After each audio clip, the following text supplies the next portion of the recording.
Hello and welcome to Holy Crap, the Flomcast, a call-in show dedicated to speaking with atheist curious communities about any topic they'd like in order to get an atheist perspective. HCPC is a spin-off of Holy Crap, the Vlogcast and records live on YouTube Tuesday nights at 8 p.m. Eastern U.S. time. Today's episode was recorded on 4 August 2020. I am your host. I'm known as Shujin Tribble, and you can call into the show at any time at 859-HCTV-554.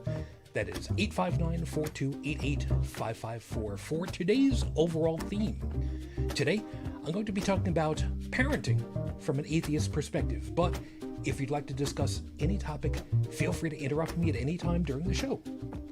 And of course, good to be back with you, everybody. I hope that you're doing well and holding up okay with everything the way that it's been going.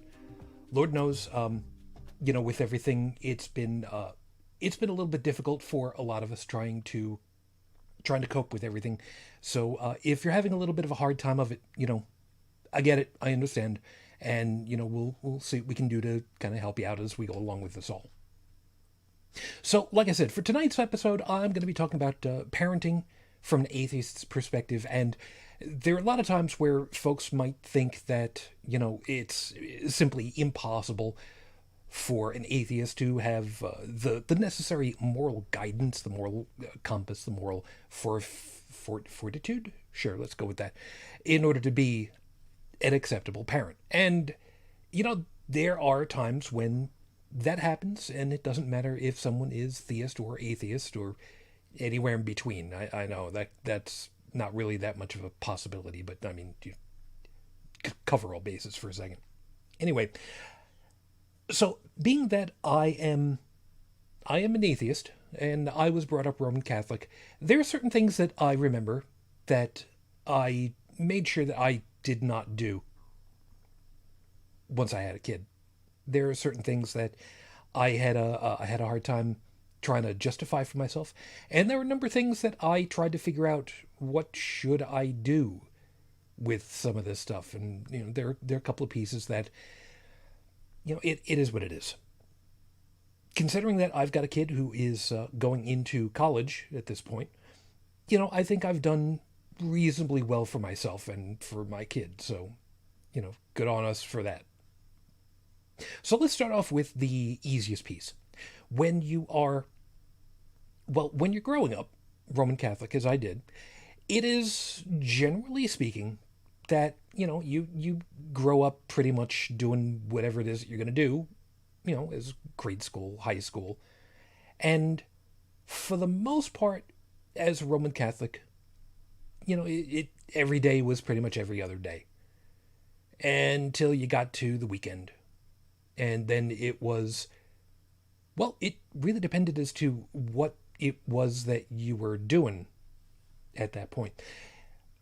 If you were grade school, it was possible on, on church day, which was either Saturday or Sunday, depending as to what day you were free and available. Although, I know Saturday is typically the Jewish day, Sunday is typically the Christian day, so is what it is.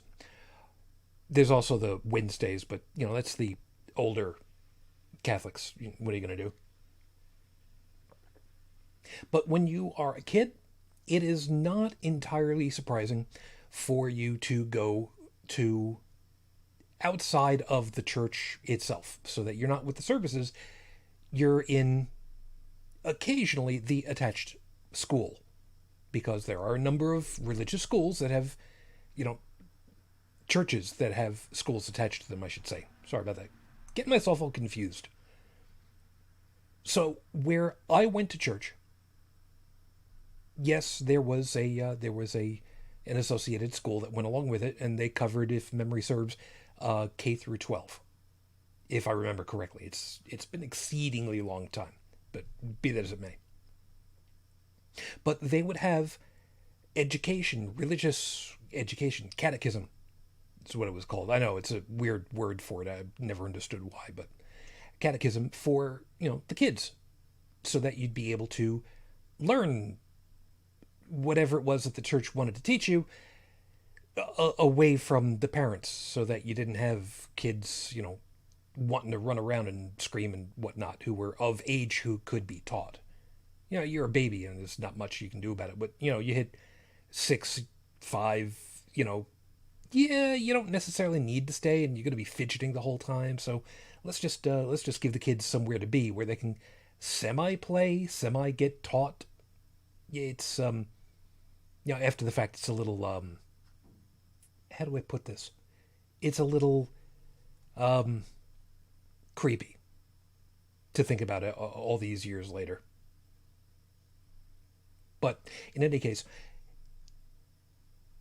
this was something I'd never wanted to have happen for my kid because I didn't find it worthwhile. I don't have any fond memories. I don't have any necessarily bad memories of that. But, I didn't find it particularly interesting or entertaining. It was one of those things where it was just, it is what it is, I suppose. So, you got the chance to play with some kids and, okay, you listen to some stories and, okay, off doing, whatever playtime you're going to be doing for, the hour until your parents come to get you and it's all good. Like I said, it was kind of, in retrospect, kind of weird because, story time, when you're a kid, some stories are, okay. I mean, you're a kid, you hear about the three wolves, the three little pigs, Red Riding Hood and the wolf, stuff like that. But you don't get taught that it's real versus the stories you get taught in religious class where, it's real. It's watered down for the kids so that they can consume it easier, but, so they don't tell you things about, like, Lot's wife being turned to a pillar of salt, or how the world was repopulated after Noah's flood by a bunch of incest, because that's the only way that it could have been done. But, who thinks about that kind of thing when they're, 8 years old? And they sure as heck don't teach you that, because I mean that's uncomfortable, to put it mildly. But like I said, I didn't want to have that happen for my kid. I didn't find it worthwhile. And truth be told, there there was uh, there was some stuff where I was really concerned about, as far as to how do you how do you teach a kid properly when folks want to try to I don't know, what's the best way to word it, when they want to indoctrinate them otherwise. So I definitely was not going to have that happen.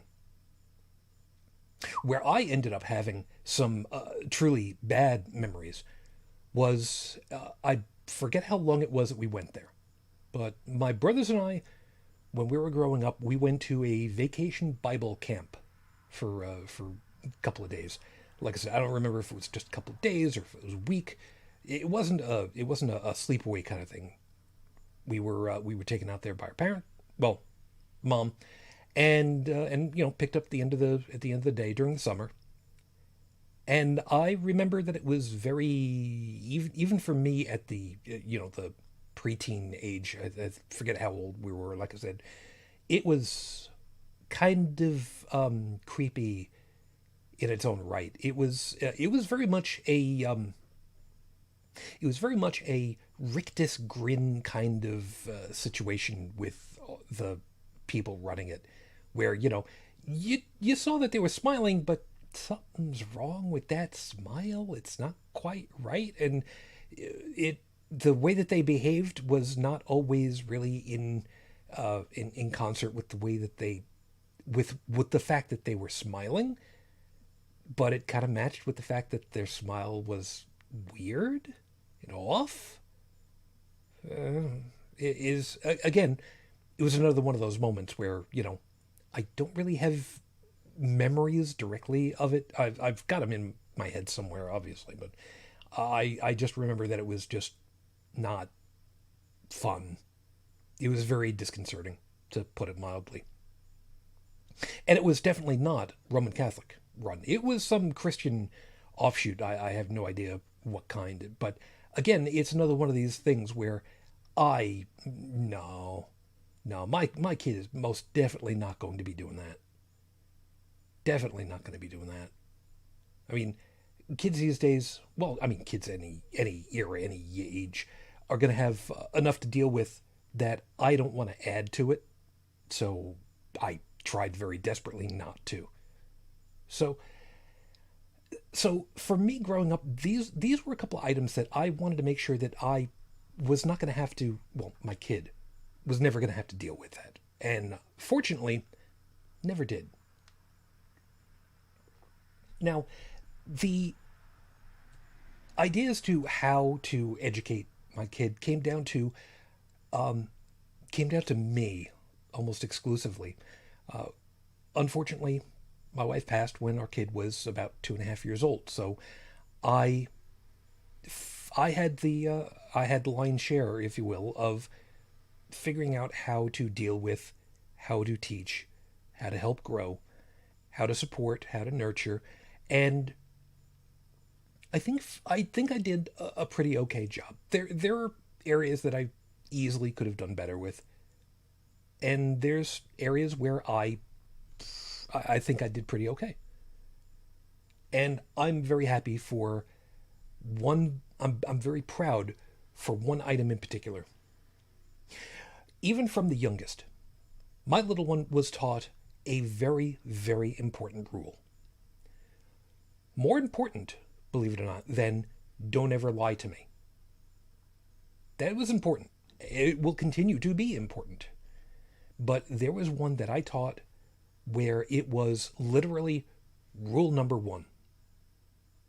Rule number one for me was, if it's not yours, you leave it alone. Let me say that again, because there's a lot of nuance that goes in with this. If it's not yours, leave it alone. And this goes beyond just, there's a toy on the ground. I wonder if it belongs to anybody. I'll just play with it. I don't know whose it is. So how about it's not mine? How about I just leave it alone and I'll play with something else that is something that I can play with? Now, if it turned out that it belongs to somebody that you know, and you've got permission to go ahead and play with it, hey, cool, great. That's no longer an issue, because it is yours temporarily. It's being loaned to you, and that's important. If it was a matter of finding a wallet on the ground, that's something where it's not yours. Now, although it would be a leave it alone moment, it would also be much more correct to make sure that it goes somewhere that is safe. So you're not keeping it. You're moving it to somewhere where it is more likely to be found, somewhere that's secure, somewhere safe. Because if it's not yours, it's not yours. Now, this isn't just for physical objects. This could very easily handle a lot of different things. Stuff that's otherwise rather esoteric. For instance, somebody's sexuality. It's not mine. So I'm going to leave it alone. That's yours. It's not mine. I'm going to leave it alone. Now, if it was a question of somebody was imposing their sexuality onto you, i.e., you were being assaulted, this is my body. You're not allowed to have it. So I'm going to make sure that you follow that rule, because you're now invading my rule. It's my body. You don't like it. Sorry, nothing to be done about it. You didn't want to get slapped in the face? Well, you know what? You shouldn't have been touching me. Because this is my body. It's not your body. You leave it alone. It's my reproductive... Try this again. My reproductive rights, not yours. you leave them alone. It's a concept that I thought of very early, and it's something that I kind of came up on my own. As far as I remember, it's been so long, I don't remember if I heard it from somebody else and I just converted it, but it seemed like a very simple matter to me. It's a very simple concept. Whatever that is that mine? It's my responsibility. If it's not mine, it's not my responsibility. So it's easy to look at this and try to evaluate a lot of things for ourselves. And there's a lot of times where you kind of wonder sometimes if you've given your kids a proper understanding of concepts and topics and what they should and what they shouldn't do. And I tried to make sure that it wasn't that I was saying, you will do this, or you will not do that, or you can't do that, or you won't do that, or you're not allowed to do. I made sure that my kid took the time to evaluate as best they could as far as to how to implement that. And that for me is something that I felt very, very responsible for. And I felt that that was giving a lot of responsibility to my kid. And it's not an easy thing to do. It's not an easy thing for a little kid to think about this and evaluate. But always, always, it was making sure that when you think it through, you can make better judgments. You can better figure out what to do. And if you tried to really think it through, but you missed something because you didn't know, I'm not going to fault you for that. You made a mistake in how you thought about something because of information you didn't have before. That's what kids are. They are people who just don't have the same amount of experience that we do. So I didn't go with the golden rule. I didn't go with the Ten Commandments. I didn't go with the Code of Hammurabi. I went with a very humanist idea. There are certain things that belong to me. There are certain things that do not belong to me, which is the vast majority of stuff out there. And if it's not mine, I'll leave it alone. And if it's something that is lost, find a way of helping it get to who it belongs to. And that's something that's, for me, a very, like I said, a very humanist kind of thing. Watching out for one's fellow mankind. But again, that's just me. Anyway, as far as to other pieces that are a little bit more esoteric, there is one piece that was kind of sprung on me in the moment when our kid was born. We were not sure if our kid was going to be male or female. Now, reminding you that this was 2002 and the question of gender was still a couple of years away from how everybody was going to be thinking about it, or reevaluating it, I should say. The question was on the clipboard when my wife went into labor. If the baby is male, would you want a circumcision performed? And I actually had to take a double take on this because I couldn't process this for several seconds. I mean, I remember very vividly looking at the clipboard and trying to figure to myself, what? Oh, that's a thing still? Really? You've got a choice to say yes or no? Now, I will admit, I was circumcised as an infant. Do I believe that I was mutilated? That one's a hard question to answer. Because it's, how do I word this? I've never known any other way for my body physically. So, was I mutilated as an infant? I guess academically, I would say yes. It's very hard for me to answer otherwise. In reality, like I said, I've never known my body to be any other way. So it's hard for me to conceptualize that in some form because of that. It's not the greatest of ideas in ever to do that to kids.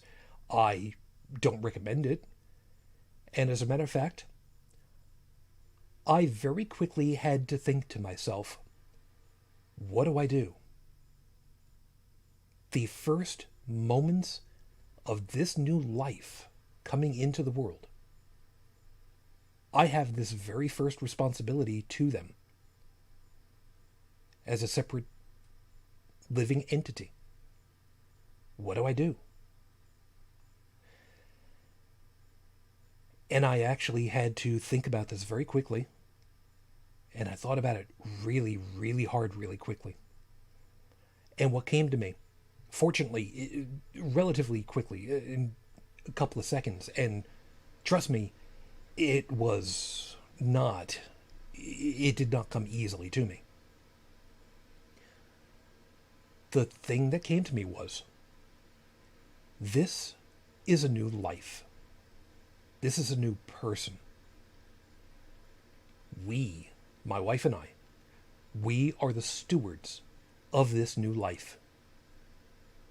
This person, whoever they are going to be, it is up to them to decide later what they want to do with their body. Because right now, right at this moment, we are their protector, we are their stewards, we are their custodian, and we need to preserve their body the best that we possibly can until such time as they decide what to do with it on their own volition. So, no circumcision, no ear piercings, none of that. Just one type A, model A human baby. And that's what happened. The very first thing. Now, there are a number of religious groups that say that genital mutilation after birth is a religious principle. It's a religious edict. It is what you are supposed to do. I'm specifically thinking of those who are of the Jewish faith, who decide a week after the baby is born that they would be ritually circumcised, mutilated, that the foreskin on the penis would be removed surgically, and then the wound would be very unsanitarily, there's no good way of putting it. The blood would be removed orally by the person committing the mutilation. Besides the fact that this is one of the first memories that would be put into the brain of this new life form, is the fact that you could end up very easily with a very dead life form. It is not at all unheard of for some of these children to die from this procedure, to acquire some form of sexually transmitted diseases. For instance, herpes or syphilis, which they can die from. And the fact that it goes on, to me, at this point, is simply unconscionable. There's simply no way that I could allow. I could not allow for that to have happened. And I wasn't going to let it happen to my kid. Simply wasn't. The idea that some families still allow this practice positively boggles my mind. When you say it's just circumcision, yes, that's the technical term for it. It's also the technical term for shoving an ice pick up into somebody's brain behind their eyeball. There is a technical term for it, but it still sounds a lot better. It sounds more official when you call it a lobotomy versus I'm going to jab this ice pick behind somebody's eyeball into their brain and dig around in there until I make them all happy. I'm sorry, I just couldn't allow that to be the case. And fortunately, as someone who is atheist, there is no religious reason for doing this. There's none. Now, that is not to say that there are not those who decide that they want to have this for their children. I find that absolutely heinous, but there are apparently some people who find a rationale for it. Specifically, they're going to look different from the other kids argument, which I find to be absolutely atrocious. Everybody is different. Every human body is a little bit different from every other human body. Everybody's got the same pieces, generally speaking, but everybody's got the same pieces. And everybody's going to look a little bit different. So, somebody's got a foreskin, somebody doesn't. Whatever. That's who they are. That's a piece of them. That's not all of who they are. So, the idea that some people will still consent to this, I don't get. I simply don't. And like I said, being that there is no religious impetus for me, it was a relatively, I was going to say it was a relatively easy idea to come to, but it was more a matter of that, I tried to figure it out for myself. But it wasn't a religious decision for me. It was much more a, what am I going to do for this kid?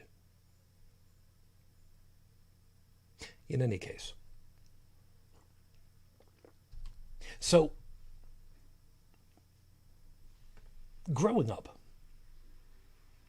as an atheist, it gets to be a little weird at times because you have to kind of have to thread the needle with a lot of different areas where religion is assumed as opposed to allowed to be. For instance, there are times where kids will sing in, music class or chorus. And for whatever reason, religious pieces are specifically chosen. Usually Christian pieces. Now, I will admit that there are a number of religious pieces of music that are absolutely beautiful. Handel's Messiah, for instance, is an amazing piece of work. It is, you'll forgive the expression, glorious to listen to. And it is a beast to perform. I was lucky enough to do it in college, and we had a couple of people in the chorus, some of which were from the surrounding community, who were also performing it with us, who they didn't pass out, but they most definitely staggered and sat back down again in order to catch their breath because just singing that hard. And trust me, in the big auditorium that we're in, when you're told to sing hard enough to rattle the windows, yeah, that's a lot to perform. But when it's very specifically pieces for the glorification of a god, as opposed to things like pieces of music that have references to, kind of off the cuff, if you will. When it starts to happen many times over, you kind of start to question what is really going on here. When you come into the winter concerts, for instance, if it was a matter that you had three, maybe four songs, if they were a little bit shorter, to perform, and one was arguably Christian influenced, one was arguably Jewish influenced, one was arguably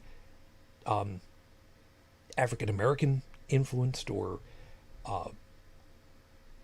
something other than Christian, to kind of add around to the experience for everybody. I wouldn't be quite as upset about it. In a public school, you're not supposed to be promoting any particular religion here in the United States. And of course, the big question is, the big word there is supposed. That's what you're supposed to be. You're supposed to be neutral on the whole fact. But the problem is there are a number of times where, especially with music, like I said, some of this music, religious music, is just glorious to listen to, and it is what it is.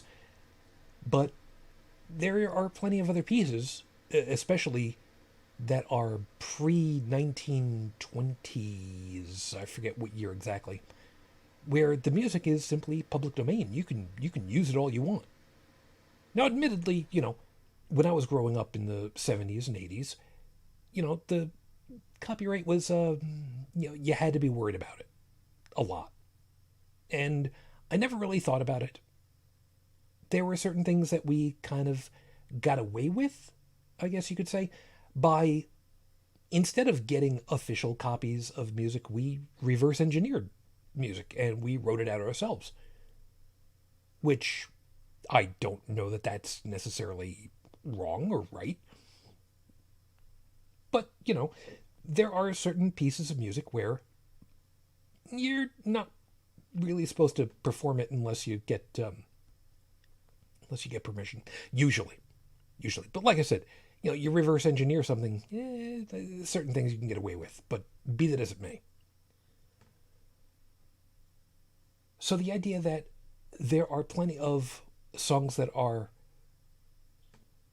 non-theistic that could be performed, and are not chosen, that kind of bothers me a little bit. That bothered me quite a bit in a number of cases, because it was year after year after year after performance after performance, and it was almost exclusively religiously based music. Or it was less religiously based music, but it was very, very much. As an example, there was one song that was very, very much a religious piece, and I could tell just by the title. And before the performances started, I looked up the name of the piece, and I looked up the information, and I looked up the lyrics, and found out that the lyrics were literally, word for word, a Bible passage. And for me, it was just, I didn't leave, but I told the principal after the fact. I wrote a letter and told him, hey, look, I don't know what it is that you guys are doing, but this is really not right. Thing of it is, me telling him is exactly the right thing to do, because I know full well that there are times where administrations really just don't think about it. And I get that. I don't hold them necessarily in what's the word that I'm looking for here? I don't necessarily hold them in a bad view. As a matter of fact, the majority of the people that my kid had, teacher-wise and administration-wise, they were good people. There were a couple of them that were absolutely excellent. There's one in particular that I have to get in touch with to get on the other show, but they at least listened to the complaint. They took it in, and I do believe that there were some minor changes that were made to kind of make sure that they were following with the way that stuff was supposed to be. As a as a public school here in the United States, it's kind of the way it's supposed to be. But that was something that we kind of had to be aware of. That we had things that we have to kind of watch out for. Now, I'm not saying that religious folks shouldn't be paying attention to what's going on in their schools. As a matter of fact, it's necessary in a lot of ways. Parents should be aware as to what's going on for their kids with schooling, always. I mean, that's part of the responsibility. So when I was bringing up my kid, I made sure I knew what was going on. Followed along, helped where I could. There are certain things that I just simply couldn't, and I was very, very immensely out of practice for. And I will admit it to this day. There's a lot of mathematical concepts that I'm rusty as all heck at. And, it is what it is. There are certain things that I remember, from my ham radio days in particular. I don't remember how to calculate the size of a wave for a radio frequency. I don't remember how to calculate the velocity of a coax cable, depending on the materials and the gauge of the wires. I don't remember how to figure out the resistance values of an antenna compared to its coaxial cable lead versus a balun. But there are concepts that I still remember, at least. So, I can work with what I have. I was very proud that I was able to teach my kid how to do division pretty well, and multiplication pretty well. Maybe a little bit too well, because at one point the teacher kind of didn't want me to teach too far ahead because, let us get to multiplication before you get through division, okay? Which is stupid. But it turned out, when all is said and done, it turned out well. Kid learned multiplication in a way that made sense. Learned division in a way that made sense. And picked it up. Things went well. And I'm very proud to have been able to help with that. I didn't need any of the TV shows that I grew up with. I didn't necessarily need Schoolhouse Rock to do that, although, to be perfectly honest, Schoolhouse Rock is pretty badass. I mean, if you're gonna learn concepts, it's lacking in some things. I mean, 40 years later, 50 years later almost, but you can still get a lot of good out of it. So I'm not going to get a dime out of it, but if you don't have your own DVD copy of Schoolhouse Rock, you might want to see about picking that up sometime. Now, math, science, language, some of these things are just simply non-religious items. They just simply don't have anything to do with religion. You can end up having a Bible. I'm saying a Bible as in lowercase a, lowercase Bible, used in a literature course. You could have one used in a history course. But they would need to be in the context of learning and comparing one religion or one literary style to another. Not as, we're now going to learn about the Bible. whichever Bible it might be. I mean, it could be, for all I know, it could be the loose cannon of the flying spaghetti monster. And yes, that is a real thing out there. You can find it for yourselves. However, if you really want to twist some people up, if you get the official card of the Satanic Temple, you might want to consider that. Those of you who are atheists, you might want to consider that, because let me tell you, nothing makes people squirm more than going, "You're a Satanist?" And then finding out what the 7 tenets of the Satanic Temple are, because those are great. Matter of fact, I'll end up reading them off for you in just a little bit, because, like I said, for me, number one rule was, if it's not yours, you leave it alone. The 7 tenets that they've got, they're a little bit different. They go into a little bit more detail on certain things. Matter of fact, let me pull that up and let me read that to you, because it's an important piece. Excuse me. Now, the Satanic Temple is a non-theistic group. They do not believe that the devil is an actual physical embodiment of evil. They do not believe that Satan is a real entity. Satan, the devil, is a literary character. Nothing more, nothing less. It is a concept. The person, the entity who is supposed to be in opposition in order to question. And that's what the Satanic Temple has done. They have been, one would say, marvelous legal trolls. Because whenever there is a group of religious folks that say, "I want to do blah," well, the law says you're really not supposed to do that. Well, we want to do blah. You know what? I'm a member of your group. You know what? I'll go ahead and I'll allow it. The Satanic Temple comes up and hold it.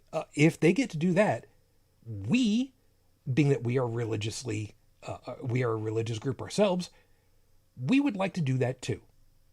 So may we please play the same on an equal footing with this other group that you want to give special treatment to now.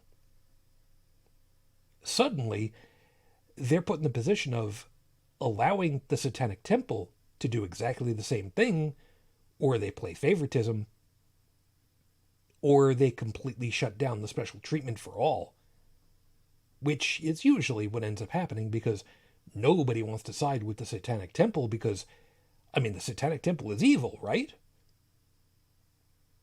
So, the 7 tenets of the Satanic Temple. First, one should strive to act with compassion and empathy towards all creatures in accordance with reason. Sounds good so far. 2, the struggle for justice is an ongoing and necessary pursuit that should prevail over laws and institutions. Everybody should have justice, and everybody should be brought to justice. Makes sense? One's body is inviolable, subject to one's own will alone. It's my body. Keep your hands off of it until I tell you otherwise. The freedoms of others should be respected, including the freedom to offend. To willfully and unjustly encroach upon the freedoms of another is to forego one's own. Just because you don't like what somebody has to say doesn't mean that you are allowed to shut them down. And if you do so, you risk having yourself shut down because you have advocated for exactly that treatment. Again, seems reasonable so far. Beliefs should conform to one's best scientific understanding of the world. One should take care never to distort scientific facts to fit one's belief. Again, the facts should speak for themselves. And if religious doctrine is in direct conflict with scientific understanding, well, there are some people who say, if science and the Bible argue, The Bible wins, and that's all that they've got to say about it. And that's a problem. People are fallible. If one makes a mistake, one should do one's best to rectify it and resolve any harm that might have been caused. If you hurt someone, you should heal them. If you offend them, you should make amends. It seems reasonable to me, yet again. It's hard to argue with that. And finally, every tenet is a guiding principle designed to inspire nobility in action and thought. The spirit of compassion, wisdom, and justice should always prevail over the written or spoken word. These tenets are here to try to help people to be better people. And one should strive to be, as it says, noble in action and thought. These are wonderful concepts to instill in someone. And the funny part of it is, if you told somebody what these tenets are and left out the fact that they're from the Satanic Temple, it would be really hard for anybody to say, I disagree with these. And truly, if you were to bring up a child with these tenets, with these ideas, would they really be bad people? I don't think so. Matter of fact, I think that the vast majority of these people brought up this way would be good people. Having the respect for one another, for respect for oneself, to do the best, to understand reality, to make decisions based on the best evidence, the best understanding that we have available. Yes, please. That goes for so many different things. Scientific process is something that the Satanic Temple would highly advocate for, and typically they do. So, again, even as an atheist, you can find some really great ideas from groups that you might otherwise not think to. Now, it is entirely possible to find good ideas to instill in kids from even the Christians. That happens sometimes. There are writings in the Bible that are beautiful. No joke. There are ideas about love that are lovely. And then there are items that are simply chilling.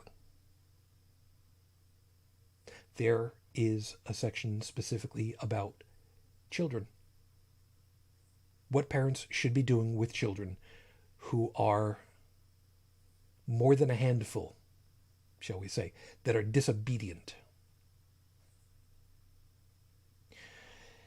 What is written is that if you have a child who does not want to listen to what they're being told, who are not paying attention to their parents, who want to do whatever it is that they want to do, they can be brought to the town elders, and the parents can say, basically, look, kid's too much of a handful. They don't want to listen. They don't want to do what we tell them to do. Okay. Take them to the front door, protecting the town. Everybody grab a rock, and we're going to stone this child to death. I'm sorry. Any book, any doctrine that would suggest that the proper way of dealing with a child who doesn't want to listen to you is to kill them, that's simply not something I can advocate for. That is not a book that I would consider a great compass to follow. I'm sorry, that's just not going to happen. And I'm pretty sure that most people would feel the same way. I would bet if you were to take most Christians and tell them, hey, we've got this in and we found this. Would you like to guess which religion this one comes from? Yeah, I'm pretty sure that most people wouldn't recognize it who are Christian. So, you know, that's kind of telling, don't you think?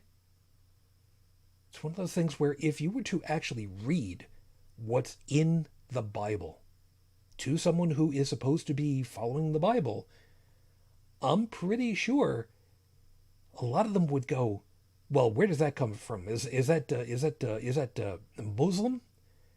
Well, it's from an Abrahamic religion. Yeah, it's from yours. No. Yeah. No, it's Mormon, isn't it? No. Be actually interesting to try and figure out about. So, we have to get on out of here. So if you'd like to join us on the show next time, come on back Tuesday evening, 8 p.m. Eastern Time. HCPC extends a very large thank you to the staff at KTQA 95.3 FM Tacoma for time on their airwaves. Keep up the great work, guys. The show's theme song is Loopster by Kevin MacLeod and is used with permission from Incompetech.com. On behalf of all of us here at HCTV, I wish you all the peace I no longer have. I wish you the strength that I've learned. I wish you well. And of course, for my lady, 15 years on, I am still in love with you. Matane Fujin. I love you. I miss you. Dream of me.